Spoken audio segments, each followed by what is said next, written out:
90.1 FM. Maritime today is the program we set for the conversation. Quickly taking you through the roads right now. Zone 12, Ikeja Corridor, busy movement on Obafemi Awolowo Road, and that's from Barracks, Coca-Cola Junction, Radio up to Allen intersection is looking busy at this time, slow and steady.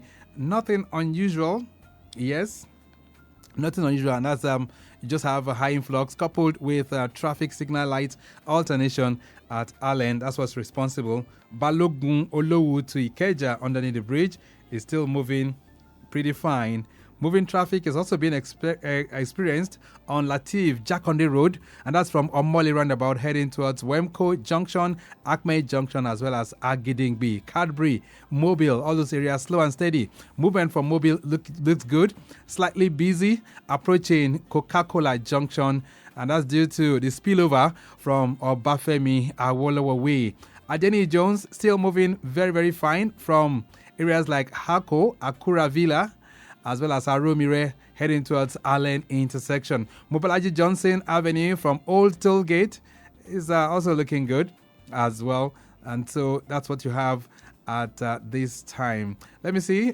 Slow movement from Agbara Bridge to NDLEA checkpoint. That's on the Lagos-Badagry Expressway corridor. I think we'll talk about that. It's looking slow within that corridor, but no major worries. All right, let's switch gears. Maritime today is the program we set for the conversation. But first off, let's branch to the newsroom. Let's have the latest gist in the maritime world. And Dayo Anthony will be taking us through that in less than 5 minutes.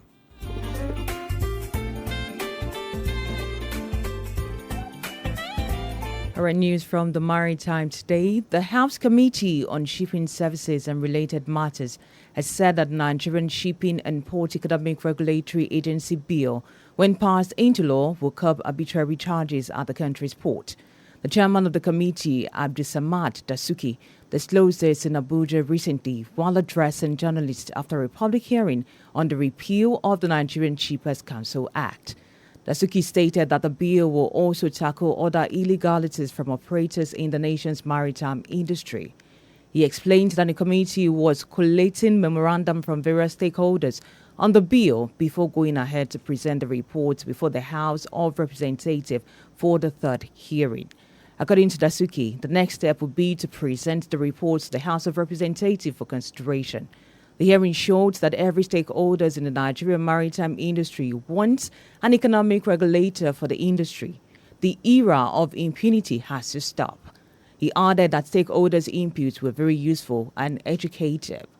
Marine and Blue Economy Minister Adegboyega Oyetola, who was represented by the Permanent Secretary of the Ministry, Olorunla Olufemi, noted that the ministry is willing to partner with all stakeholders in the sector, especially in the National Assembly, to enthrone regulatory framework for the marine and blue economy industry. Also, the federal government noted that the objective of the regulations is to create an effective regulatory environment for the Nigerian ports after the concession of the port. Now, moving on, a former Minister of Interior, Captain Emmanuel Iheanacho, has decried the high interest rates charged by Nigerian banks, which he said has been inimical to the development of the shipping sector. Iheanacho also said that banks in Nigeria lack sufficient knowledge of the shipping sector and are therefore not sufficiently equipped to grant loans for the acquisition of ships and other critical maritime assets. The former minister and master mariner said this while delivering a paper at the quarterly seminar of the Nigeria Association of Master Mariner in Apapa, Lagos. The theme of the seminar was cabotage financing. Captain Iheanacho said while banks in other countries charge about 4% on loans granted to ship owners, some Nigerian banks charge as high as 16%. He said the high interest rate charged by the banks has made it difficult for indigenous ship owners to acquire vessels and competitive under the Coastal and Inland Shipping Act of 2023. And finally, in the news, Russia and China have picked the contested water of the South China Sea to conduct their annual joint naval drills, and exercises are now getting underway. On Sunday, a flotilla of Russia Pacific Fleet and PLA Navy warship left Jiangyan, China, headed for South China Sea. Participants include the Russia frigates Gromky and Regzi and the PLA Navy vessels Nanin, Xiangnin, and Dali.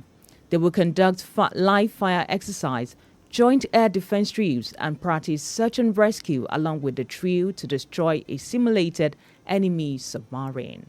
And that's all we have for you on the news today. Back to Victor Oteri.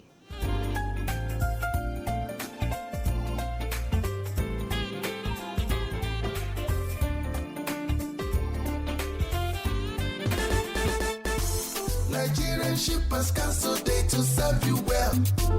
No matter the problem, we go solve them for you. Yes, so the Nigerian Shippers Council they feel in a parole now for every level. And as soon as goods they move from port A, go enter port B with a measure within on a need. For the Nigerian Shippers Council, we don't sharp proper to fit hear you wella, work with you wella, and help you fit serve your customers them better, no matter where them day. As we country port economic regulator, the Nigerian Shippers Council get every now to fit make government consider the problem where shippers them they face. Visit we office for number 4 or to buy your daily show your daily lane. Papa email us for nsc@shipperscouncil.gov.ng. We website now www.shipperscouncil.gov.ng. Allow us on top 0818-888-8895 or 0703-584-6468. For you, we dey gidigba, gidigba, Nigerian Shippers Council with the meeting now for the port of Nanir.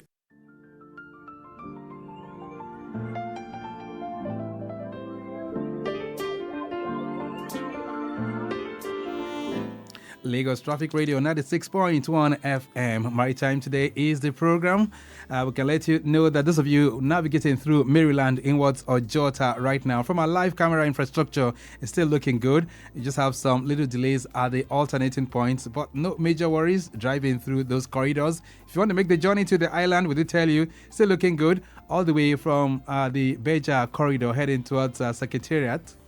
And from there to Alakbere, slows down a bit between Alakbere and Ogudu, but no major worries. From there, linking up with the Third Milan Bridge proper is very, very good. Okay then, so today on the program, we are going to be dissecting the essence of the Nigeria Shipping and Port Economic Regulatory Agency Bill. And joining me in the studios right now, I have Frank Ogunojemite, who is our president, African Association of Professional Freight Forwarders and Logistics in Nigeria, APFFLON. Nice to have you in the building. Mr. Ogunojemite, good morning. Thank you. Good morning, everyone. And how are you doing? I'm good. All right. It's been quite a while. I think we had you about 2 or 3 months ago on the program. And at that time, we were just trying to reflect through some of the challenges that, you guys that work in the sector are facing, especially that relates to imports and exports. So let me ask you, how things really changed between that time and now? Well, I want to be precise with things remain the way it is because the Naira kept weakening and the people were discouraged in bringing things into the country. And the level of export is still very low in this country, which I think the government needs to work critical on it. So we could have more of our revenue from the export rather than depend on import. All right. So still remain the way it is. So the first 6 months of the year, you say, has been very, very dull. Is that it?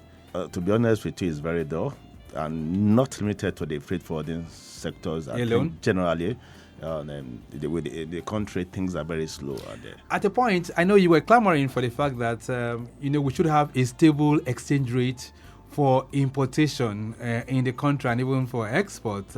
Has that been achieved, or are we still where we are? Well, it has not been achieved. It was probably pre-announced the other time that this stable rate is going to be around 800, and nothing has come to force. So I know the government is looking at their policies very well on it, but have to be honest with you, things still remain the way they are, and things is not being easy generally in the country. Is that to say that the Minister of Finance and even the Central Bank is not to say that they are not really seeing the fact that Nigeria is losing business? Those are supposed to be bringing things in, they're not bringing them. Those are supposed to be, exporting and not getting the favorable conditions to do so. Is that to say they are not saying that? I would say probably they are very inconsiderate or very insensitive to the people in place, because I tell you the custom FS rate is not stable. We get up and down as well. So you cannot make a feasibility studies of what you needed to bring into the country or what you want to take out of the country. If you look at the degree of the inflation in this country now, it's not only about things are extremely cost, and the per capita income of the people and continue to get weaker every day. So things is not balanced, not into the multinational, the media businesses, they are crying. Everyone is crying. There's traders are crying. And a lot of macro factors are affecting this, which I think it should not even be limited to Ministry of Finance as well. All the agencies have to come together to reflect the business of this country. Otherwise, things will continue to go to the state of imbecile. Right. But in spite of all of this, the customs are declaring profits. They're declaring some very, very high margins with the first year report, the first quarter, and all of that. So, are we having a kind of contradiction here? Well, if you look at what the custom is declaring, you cannot use that to judge the present economy of the country, because the rates of the cost of bringing things to the country are very expensive.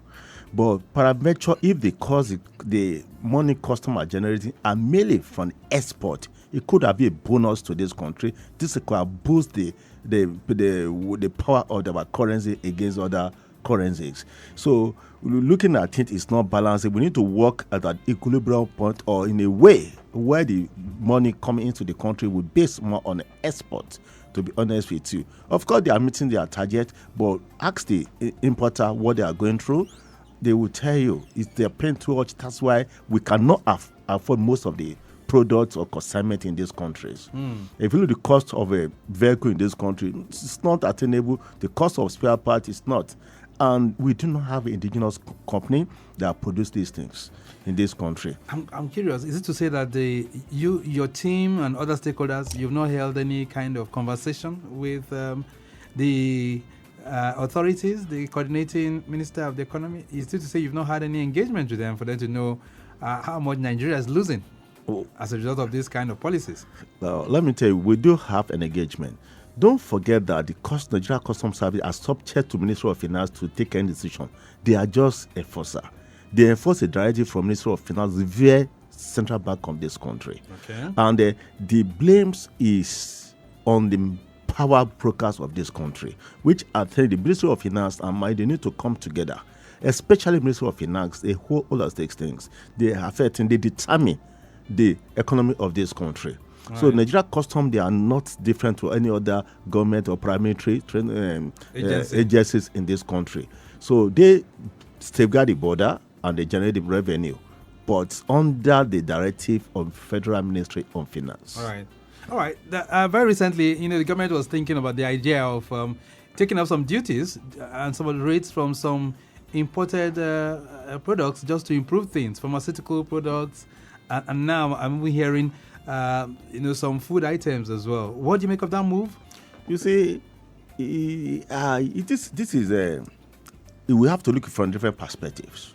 One, the government realized that we are crying in this country, and the cost of these things are very expensive, and they try to bring into the country, but they need to consider the farmers, the producer of this thing in this country, because this is going to affect them as well, because they must project themselves that I'm going to make certain tons of so particular product this year.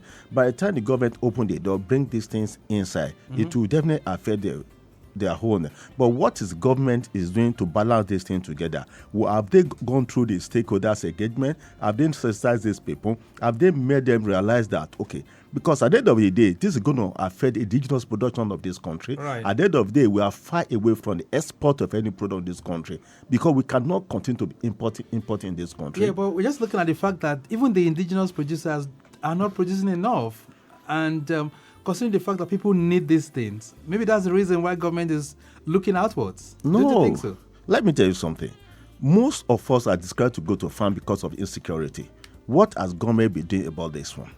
What are the government be doing about the mechanization farming of this country? Why states are not having their own farms? Why local government are not embarking on the farms? And why is it called individuals? Well, because we cannot take a proactive decision without consultations, because some of our policies do have a K legs because they are not properly consultations. It's not at top years. So I want to believe that things about if government has a back in the farming since January of this year, by now we have a lot of tomato and pepper in the markets. Right. What are the government doing themselves?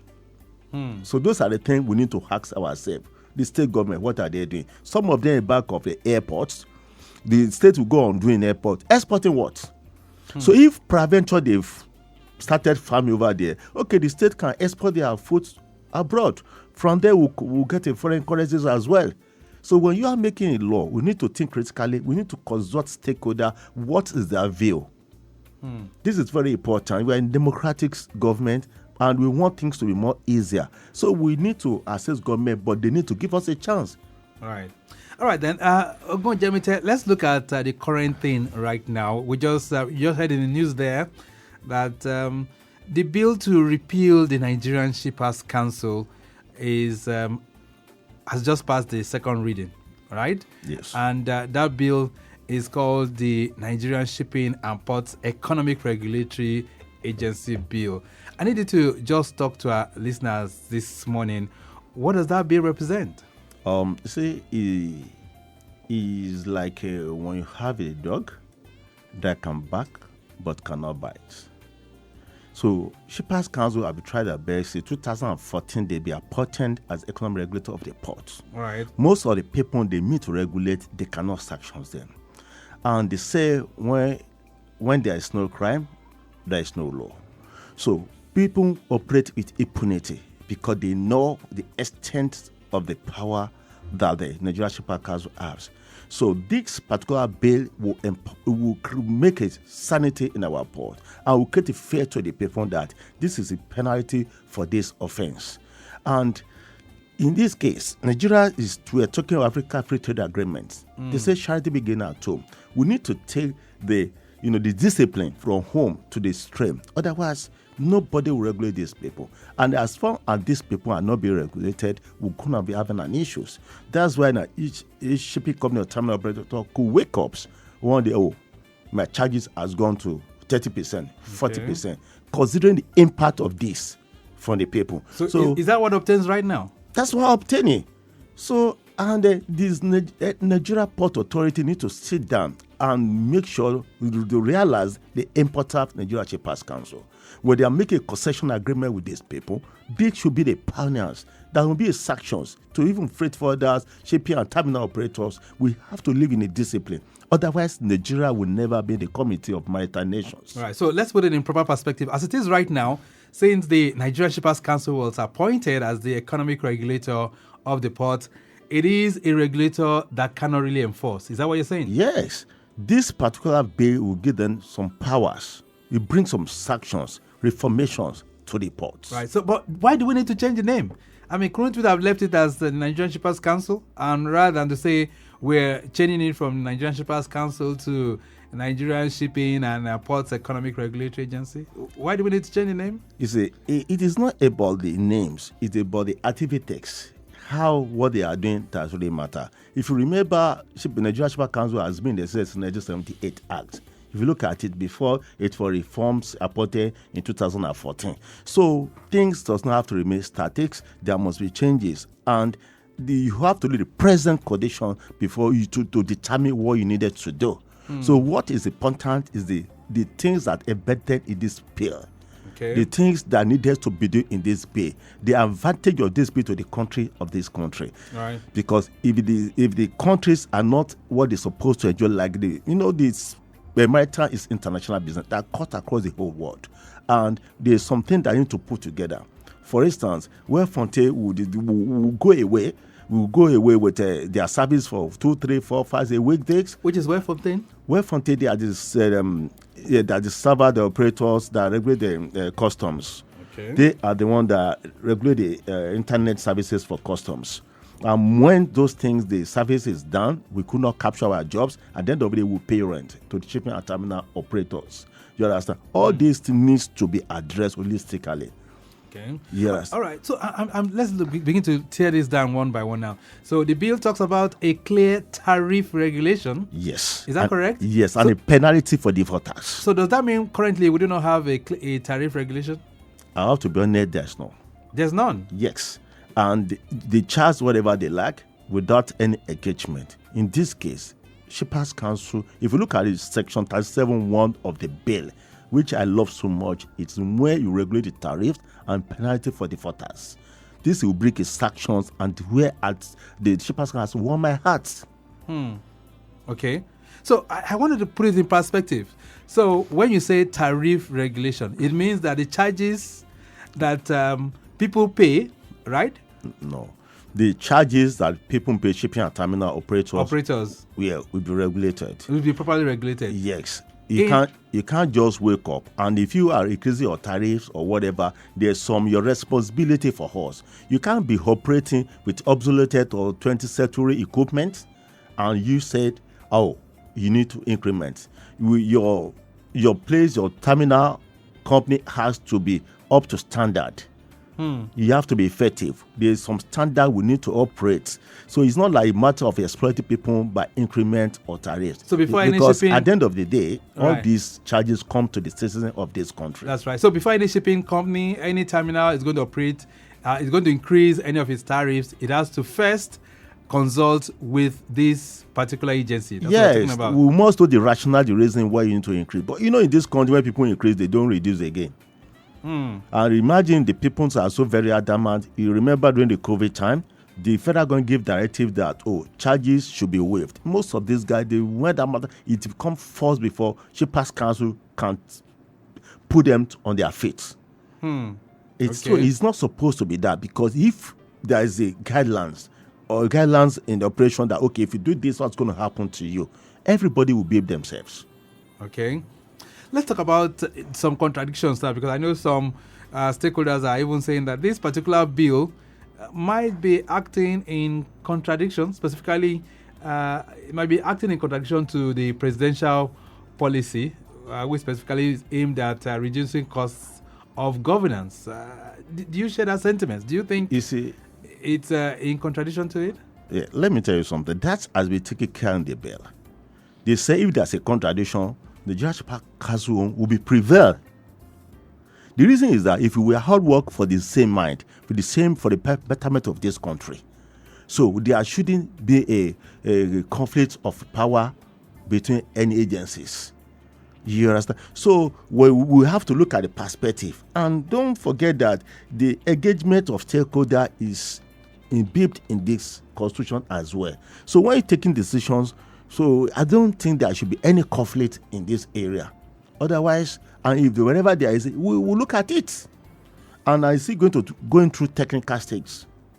So the most important thing that way is that what is the benefit of this for the country, for this country. But whatever you are talking about, Nigeria is first. All right. Okay. Before now, we talked about the Shippers Council evolving to the National Transport Commission. That was a bill that was passed during the last assembly, Yes. the 9th assembly. Up to today, it was not ascended to by the president, so it never saw the light of day. Now we are thinking of repealing the Shippers Council to the Nigerian Shipping and Port Economic Regulatory Agency bill.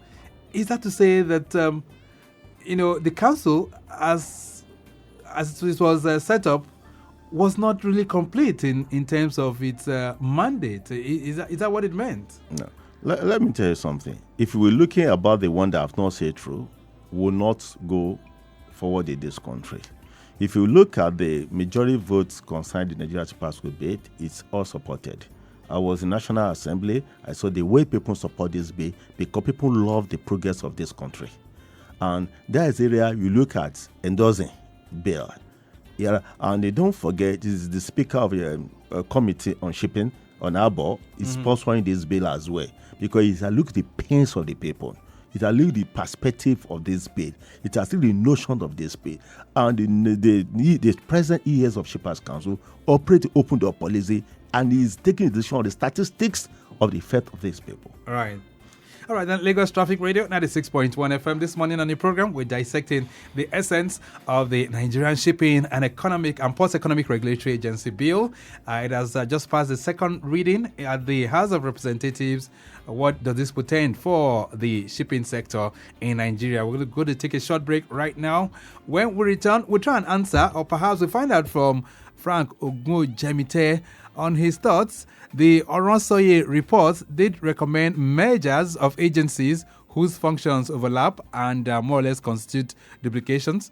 Does he think the Shippers Council could have been merged with some other agencies under the maritime sector? These are many more. We'll still reflect on a brief break. We'll be back.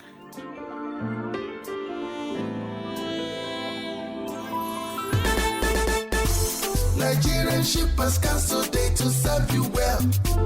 No matter the problem, we go solve them for you. Yes, so the Nigerian Shippers Council, they feel in a parole now for every level. And as soon as goods, they move from port A, go enter port B with a measure within on a needle. For the Nigerian Shippers Council, we don't sharp proper to fit hear you wella, work with you wella, and help you fit serve your customers them better, no matter where them they. As we country port economic regulator, the Nigerian Shippers Council get every now to fit make government consider the problem where shippers them they face. Visit we office for number 4 or to buy your daily show your daily lane. Papa email us for nsc@shipperscouncil.gov.ng. We website now www.shipperscouncil.gov.ng. Allow us on top 0818-888-8895 or 0703-584-6468. For you, we dey gidigba, gidigba, eh.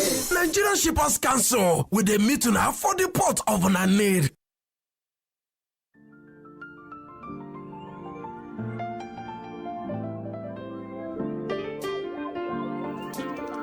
Lagos Traffic Radio 96.1 FM. Maritime Today is the program, and Frank Ogunojemite, who is the president, Africa Association of Professional Freight Forwarders and Logistics in Nigeria, is guesting on the program this morning.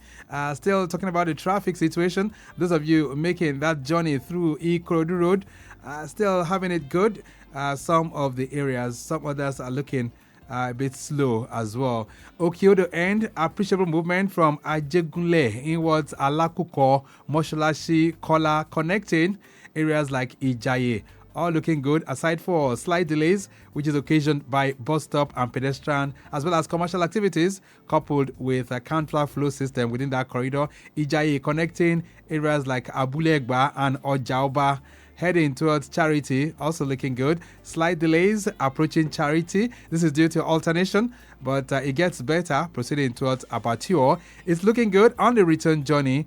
Of course, nothing to slow you down. Ascending and descending the Jubilee Bridge is very, very clear. Slightly busy approaching Ile-Epo proper from Super due to influx coupled with the nature of that particular corridor. Return journey is much better this beautiful morning. All right, then, so let's get back to the conversation. By the way, if you want to add your voice to the conversation as well, feel free. It's 080-99-120-777. That's 080-99-120777 and 091-5387-7127. Okay, 09153877127. So let's talk about this now. Before now, we've heard of the Oronsoye report, which Mr. President also considered some months back when he did say that in order to reduce costs, they'll be looking into that in terms of those agencies that have some duplicating functions, properly merged, and then we can do something. So let's look through this now. Frank Ogunojemite, do you think, the functions of the Shippers Council could have been merged with some other agencies under the marine sector, marine and blue economy? But to be honest, you and I know this is absolute no. So Shippers Council cannot be matched with any of that sectors. Not with Nigerian Port Authority? No. Not at all. If you look back at the conflicts between the MPA and the what they call Nigerian Shippers Council, when they are trying to deviate, they are the landlord. So stay on your landlordship's rules. And so anyway, as a economic regulator of the port, they can never be merged. I'd rather tell you, maybe you said some agencies will be merged under there. which I don't know what to measure their names. You mean it? Under the Nigerian Shippers Council. Like which agency do you think should be under the Shippers Council? So, and they could not even pay the salary for over 6 months now. Because also I saw this, that these people, you are irrelevant. You cannot survive. And how do we stimulate this? The country needs this money. And they know themselves. They would rather opt out. Okay, just a second. Let's see if we can take this call. Hello there. Good morning. Good morning. Good morning. This is Traffic FM. This is who? Traffic FM. I didn't hear you. Yeah, this is Traffic FM. Yeah, this is Traffic FM. What's your name? I didn't get it. Maybe need to call back. I am Balola. Oh, Babalola, where are you calling from? I'm calling I want to report a situation that happened yesterday on Echo Bridge. Okay. To me. All right. So, personally. Babalola, you know what you do? Because of time, just send in the complaint, and then we'll be able to challenge it to the appropriate authority, okay? Okay, should I send it on a voice note? No. Do a WhatsApp. A WhatsApp on this number? Yes. Do a WhatsApp. Okay, all right, I will. Okay. All right, then, if you have any complaints of such, at any point in time, probably you have an infraction with any of the traffic managers or the law enforcement agents, just send it in on WhatsApp 08099120777. I'll be able to take that to the next level. All right, so, Frank, you were, just trying to posit some of these agencies that you said could have been subsumed under the Shippers Council, right? Yes, they're going to be submerged for a long time. I said it and I propose it. That you people, you don't know what you are doing. You need to go and do your own work critically because we have a lot of issues in the maritime. But when you don't seem to have a visions, you can have a missions to go where you are doing. And I realize the people forming a gangster anarchy in the industry could have used your brain otherwise. And that's where some situations it remain the way it is in our port. All right. We'll talk about APFFLON, which you represent, in a short while. And, of course, what you guys are making of the progress, which has been made at the National Assembly as it relates to this particular bill. But let's get some feeds. 0809-912-0777. That's the numbers that you can send your messages, and I'm getting some already. Let me just run through them. This one says, good morning, Traffic Radio. Says, what are the penalties for non-compliance with the regulations under the new bill? BE is sending that one in. Well, that's by the time the bill is going to be turned into law, right? By the time it's passed. Okay, this one says, good morning, Victor. Can you explain the economic implications of the bill for port operations in Nigeria? Kende from Ujudu. Maybe you just want to talk about that. What are the economic implications of this particular bill by the time it's going to be passed? All right, first, I'm going to talk about the penalties. Okay. The penalty is already in the bill, from 2 million to 20 million. Wow. To whoever. That's first offenders. Anybody who contravenes? Yes. 2 million to 20 million? Yes, is there. Because what they are trying to do is that to bring everybody on their feet. One will not be exploited. There's not be exploitation anymore. So you can't just increase without proper consultation. And everything must be in order in your terminals. All right. Or shipping company as well. So those are things. There, the economic regulator, economic implication. Importance of this is that one, you will not be able to pay demurrage or rent. And you'll be able to plan your consignment either in or out of this country, how much you tend to spend on it. Because when there's a control, everybody behaves. So those are the reasons why I have to do that. And at the end of the day, there is no way we'll have an institution without someone controlling it. We have somebody regulating it. How do we move forward? How do we improve? How do we maintain standard? All those things have to be considered. All right. Okay, so, and I think BE's concern is also being expressed by Pastor Adeyemo, who says, good morning. What are the anticipated benefits of the bill for the Nigeria's maritime industry, which you just talked about right now? This one says, good morning, Traffic Radio. What measures are included to ensure transparency and accountability in the port operations? You didn't put your name, by the way. This one says, hello, Victor and Frank. I am Yinka. Please, how will the bill address the issue of congestion in Nigerian ports? I think that's a very pertinent question. Yeah, it is a very good question.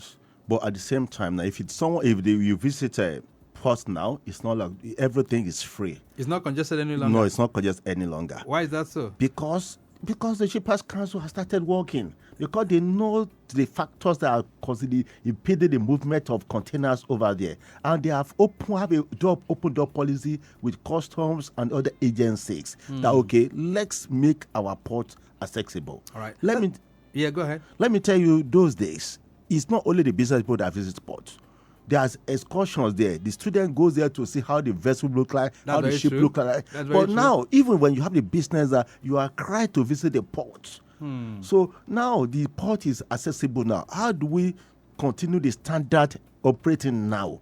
Okay. How do we, how the African mentality is quite different. We need a strong hand. We need a control. We need a discipline. We need enforcement. Let's talk about what APFFLON is doing as relates to this bill. Are you doing some kind of advocacy for people to also, add their voice and make sure that this bill receives passage at the National Assembly? Well, I don't know how perspective people will look at it. Of course, we support the bill, not because Shippers Council is undergoing the bill, but because we see the benefit of this bill to the citizens of this country, to the maritime of this country. Don't forget, the maritime is what Nigeria depends on before the evolution of oil. Because in every country, maritime is catalyst of economy. So, and it's not a thing we can just continue to be draining without giving back. Let's give back to maritime. Let's reform the maritime. Let's come to the Committee of the Maritime Nations. So, APFFLON is not an advocacy for anyone than for the citizens of this country. We are particular advocates of ease of doing business, no matter how sector it is. But dominantly, maritime and aviation. Let's begin to take this home now this morning. Frank Ogunojemite, what's your message to our people, especially businesses to be revived within the maritime domain right now? How would you address that? What would you be sending to all stakeholders out there? My message in two places. One, to the National Assembly to expedite the bill over the Nigeria Shippers Council bill, because looking at the Africa Free Trade Agreements at the corner, we need to see how we can benefit. We need to see how we can sit people down. We need to prepare ourselves. They need to get people together, sort of organization of Nigeria, NAFTA, all of them. We need to be on their toes. And secondly, to the business people of this country, that let's be hopeful. The country will get better, and our business will continue to click. And to the Federal Ministry of Finance, they should look critically about the desperation, weakness of the Naira. Things need to be done on this. Thank you so much for having me. All right, then. It's nice having you. He's the president of the Africa Association of Professional Freight Forwarders and Logistics in Nigeria, APFFLON. That's Frank Ogunojemite. We have to go. The program has been produced by Dayo Anthony. And I say a big thank you to Rebecca Adamu, who's Assistant Director, Public Relations for the Nigerian Shippers Council, and not forgetting the Executive Secretary himself, Barrister Pius Akuta. All right, then. Maximum thanks to Lydia in the studio and to our social media team, Okpayemi Shodunke and Afe John. I do appreciate you. Our executive producer is Taya Conley. My name is Victor Oteri. Can connect with the Shippers Council on all their platforms at NG Shippers. All right, till Saturday when the program makes a return. Have a splendid day. Bye.